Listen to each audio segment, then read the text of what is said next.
안녕하세요. 공포학과 M교수입니다. 제가 예전 영상에서도 말씀드린 바 있었는데 귀신이라는 존재는 우리가 생각하는 인간의 이성을 갖고 있지 않다고 합니다. 사회적 존재로서 상식이나 인간으로서의 도리는 잊어버린 채 오롯이 살아생전 자신이 원했던 것만 말하거나 이 외에는 전혀 신경 쓰지 않는다고 하죠. 예를 들어 자신이 좋아하는 물건이 있다면 그것에만 집착해서 물건을 가지고 있는 사람들에게 해를 가하거나 못살게 군다는 겁니다. 심지어 가족들이라고 할지라도 말이죠. 그 중에는 어느 한 장소에 얽매이는 혼령을 지방령이라고 하는데요. 오늘 이야기에서는 귀신이 얼마나 집착이 강하고 섬뜩한 존재인지를 아실 수 있습니다. 아시죠? 때는 1년 전, 이제 갓 대학교 새내기가 되어 원룸을 알아볼 때였습니다. 이미 그 집에서 나온 지 6개월이 다 되어가지만 제 대학 생활에 대한 로망을 처참하게 무너뜨렸던 곳이죠. 대학 합격증을 받고 나서 일주일 정도가 흘렀을 때부터 자취할 집을 알아보기 시작했습니다. 대학이 집에서도 많이 떨어져 있는 곳이라 자취가 필수적이었는데 이미 대학교를 다니고 있던 언니의 말에 따라 좋은 매물을 놓치지 않기 위해 인터넷에서 열심히 알아봤습니다. 저희 대학교 학생들이 주로 거주하는 지역이 있었는데 그 중에서도 나름 컨디션이 좋고 학교와의 거리가 그리 멀지 않은 곳을 찾아냈죠. 몇 군데 사전에 연락을 하고 엄마와 함께 올라가 이곳저곳 돌아다니게 되었습니다. 사실 원룸이다 보니 학교까지의 거리, 층수 정도만 다를 뿐 대부분 같은 느낌이었습니다. 게다가 가격도 비슷하다 보니까 몇 군데 돌아다녔을 때 큰 차이는 못 느꼈습니다. 그러다 그나마 학교에서 가까운 거리에 있는 곳을 택해 계약을 하게 되었죠. 6개월 단위 계약이었는데 아주마도 착해 보였고 컨디션도 꽤 좋아 보였습니다. 계약을 할 때 몇 가지 조건이 있었는데 뭐 대단할 건 없었지만 유독 층간소음에 유의해야 된다고 몇 번이고 당부를 하시더군요.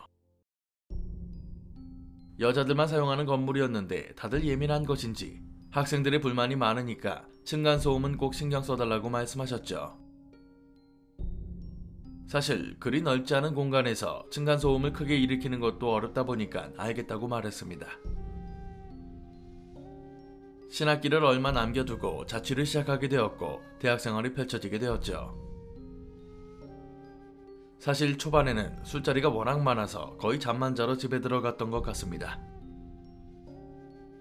수업을 들음과 동시에 학과 행사가 많다 보니까 집에 갔던 날은 달에 손에 꼽을 정도였죠. 그렇게 새내기 생활을 하다가 중간고사를 앞둔 어느 날이었습니다. 동아리부터 학과 행사가 여전히 많았고 선배들과의 술자리도 많았기 때문에 그날도 술에 취해 집에 들어와 간단히 씻고 잠에 들었는데 가위에 눌렸습니다. 이미 그 전에도 가위는 눌려본 적이 있었기 때문에 엄청 당황스럽진 않았는데 이전에는 흐릿한 형체들이 보이거나 아무것도 없이 몸만 안 움직이는 경우가 대부분이었습니다. 근데 이날은 너무나도 선명한 형체와 목소리가 들렸죠. 당시 침대 프레임 없이 매트리스만 깔고 자고 있었는데 제 바로 옆에 웬 여자 하나가 머리 바로 옆에 앉아있더군요. 그리고는 마치 친구들끼리 속삭이는 것처럼 귀에 대고 계속 나가라는 말을 반복했습니다. 솔직히 이때까지만 해도 술에 취해 있어서 그런 것인지 아니면 잠결이라 그런 건지 이게 귀신이라는 생각을 하거나 이 상황이 이상하다는 생각을 못했습니다. 얼마간 시간이 지나도 여전히 그 자리에 앉아서 나가라는 말을 반복하고 있는 걸 보고는 너무 깜짝 놀람과 동시에 온몸에 소름이 돋았죠. 말은커녕 비명도 안 나오니까 그대로 그 여자와 눈이 마주치고는 한참을 있었습니다. 다른 건 몰라도 정말 소름 끼쳤던 게 또박또박 여기서 나가 라는 말을 하고 있더군요. 마치 누군가를 혼낼 때 확실하게 말하는 것처럼 글자 하나하나를 확실하게 말하는데 그 광경을 코앞에서 누운 채로 보고 있으니 등골에 식은땀이 나오는 게 느껴질 정도였습니다. 다시 눈을 떴을 때는 아직 해도 뜨지 않은 새벽이었는데 가위 눌렸던 게 생생하게 기억이 나서 더 이상 잠을 잘 수도 없었죠. 한참을 후유증에 시달리다가 학교를 갔는데 그나마 사람들을 만나니까 한결 나아졌습니다. 하지만 며칠 뒤 또 가위에 눌리게 되면서 진짜 악몽이 시작되었습니다. 이날도 술을 마시고 집에 돌아와 잠을 자는데 가위에 눌렸다는 걸 먼저 알아챈 게 아니라 쿵쿵거리는 소리에 몇 번을 참다가 몸을 뒤척이면서 몸이 안 움직인다는 걸 알게 되었죠. 그리고 눈을 떴을 때 제 앞에 펼쳐진 광경에 입을 다물 수가 없었습니다. 며칠 전 그 여자가 책상 위에 서서는 발을 쾅쾅 밟으면서 뛰고 있더군요. 책상 위면 천장과 사이가 그리 넓지도 않아서 성인이면 머리가 닿을 거리인데 뚫고 지나가는 건지 마치 애들이 방방 뛰고 있는 것처럼 뛰어대고 있었습니다. 또 여전히 같은 말을 반복했는데 이제는 화가 난 사람처럼 당장 나가! 나가! 라고 소리를 고래고래 질러댔습니다. 화가 난 표정으로 어찌나 고함을 치는지 그냥 그걸 보는 것만으로도 겁에 질릴 수밖에 없었죠. 누워있는 저를 내려다보며 방방 뛰는데 똑같이 가만히 보고 있다가 가위에서 풀렸습니다. 보통 같았으면 그냥 몸이 허해서 이런 헛것을 본다고 생각했겠지만 솔직히 이 정도로 말하니까 진짜 이 방에 원수라도 진 것처럼 느껴졌습니다. 그렇다고 바로 주인 아줌마에게 말하지도 않았는데 하필 그 사이 더 섬뜩한 일이 벌어졌죠. 중간고사 과제를 한다고 저녁을 먹고 과방에 모여있는데 주인 아줌마로부터 전화가 왔습니다. 받아보니까 다짜고짜 아랫집에서 민원이 들어왔다고 층간소음 좀 신경 써달라고 말씀하시더군요. 약간 당황해서 집에 잠만 들어가는데 무슨 말씀이냐며 그런 행동은 안 한다고 반박했습니다. 그럼에도 제 말은 전혀 안 들으시는 건지 쿵쿵 소리가 안 나는 슬리퍼가 있다는 둥, 걸을 때 뒤꿈치부터 밟지 말라는 둥 계속 저를 몰아가시는 겁니다. 제가 아니라고 말하니까 그럼 아랫집에서 괜히 그런 말을 하냐고 같이 사는 곳이고 같은 학교 학생들이니까 조금만 배려를 하라고 말씀하셨습니다. 다소 언짢음이 올라와서 따지려고 하니까 본인 하고 싶은 말만 하고 끊어버렸죠. 과제를 끝내고 집에 가는 내내 열이 받았는데 솔직히 제가 소리를 낸다고 하니까 어쩔 수 없이 수긍할 수밖에 없었습니다. 그 이후로 집에 있을 때면 혹시나 소리가 날까 노심초사하며 살았죠. 내가 이렇게까지 해야 되나 싶을 정도로 조심스럽게 살았습니다. 그런데 며칠 뒤 또 전화가 와서는 왜 말을 안 듣냐고 조금만 조용해달라고 하는데 그게 그렇게 어려운 일이냐고 화를 내시는 겁니다.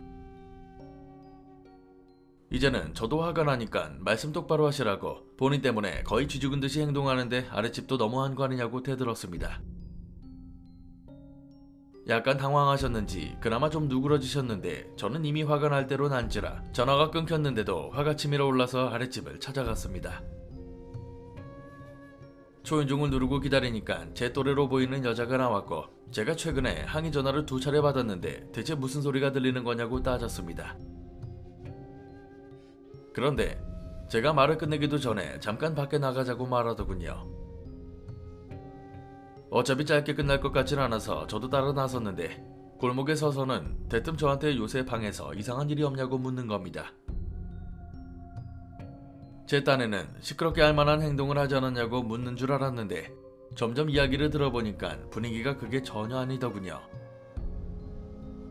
저더러 헛것을 보거나 집에서 이상한 소리가 들리지 않냐고 묻는 거였습니다. 더 충격적인 것은 이분은 애초에 집주인한테 제가 소리를 냈다고 한 게 아니라 윗집에서 이상한 소리가 새벽에도 들린다, 사람이 없는 것 같은데도 들린다고 말했다는 거죠.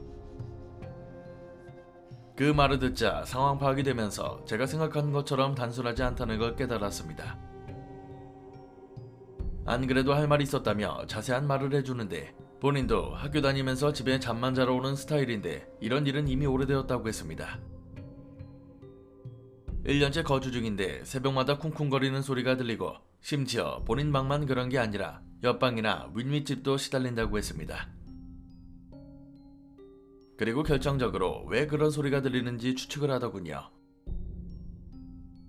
거의 몇 년은 된 사건인데 여학생 하나가 스스로 목숨을 끊었는데 그게 제 방이라고 하는 겁니다. 그 이후로 계속 쿵쿵거리는 소리가 들리는데 여기 사는 학생들도 자세히는 알지 못하지만 유독 제 방에 사람이 자주 바뀌기도 하고 선배들한테 아름아름 들어보니 제 방에서 학생이 죽었다는 말을 들었다는 거죠. 하지만 정작 이웃 학생들이 직접 물어보진 못하니 저한테 처음으로 물어본다는 겁니다. 그 방에 사는 당사자는 어떤지 말이죠. 그제서야 제가 꿈에서 봤던 방방 뛰는 그 여자가 생각이 나면서 그대로 방에 들어가서 대충 필수품들만 챙겨서 동기에게 연락해 하룻밤을 보냈습니다. 물론 그 와중에도 주인 아줌마에게 전화를 걸었지만 단 한 통도 전화를 받지 않았고요. 다음날 아침에 전화가 왔고 전날 들었던 이야기를 물으며 혹시 이전에도 그러지 않았냐고 난 결단코 그런 행동들을 안 한다고 했지만 똑같았습니다. 아니, 분명 본인도 뭔가 문제가 있다는 걸 알면서도 끝끝내 인정하지 않으려고 하는 것 같았죠. 도저히 여기서 살 수가 없으니까 급하게 다른 방을 알아봐 나가야 했는데 설마 계약금을 내놓으라고 할까봐 그런 것인 줄 알았습니다. 근데 큰맘 먹고 계약금을 달라고 하니까 의외로 순순히 알았다고 하시더군요. 마치 그럴 줄 알았다는 것처럼 말입니다. 방에서 바퀴벌레가 나오면 그 다음날만 되어도 얼추 마음이 정리가 되는데 이건 1년이 지난 지금도 여전히 트라우마처럼 남아 공포 그 자체가 되었습니다. 제가 사람이 죽었던, 그것도 스스로 목숨을 끊은 곳에서 자고 밥을 먹었다고 생각하니까 너무나도 무섭더군요. 무엇보다도 대체 이 방에 무슨 원한이 담겨 있는 건지, 그렇게까지 방을 가지려고 하고 사람을 내쫓으려고 하는 건지 생각만 해도 소름이 돋습니다. 이야기는 여기까지입니다. 이번 이야기는 소름이 돋는 지점이 두 군데네요.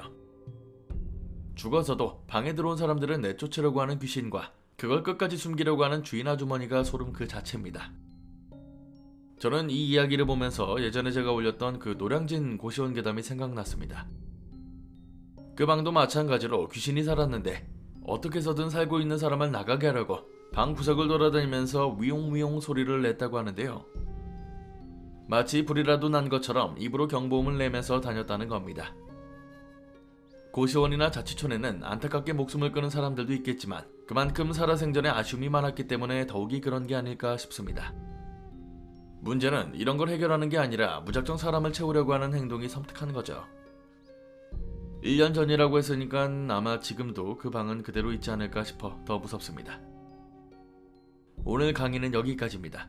재밌게 봐주셨다면 공포학과의 수강 신청 부탁드립니다. 공포학과 M교수였습니다.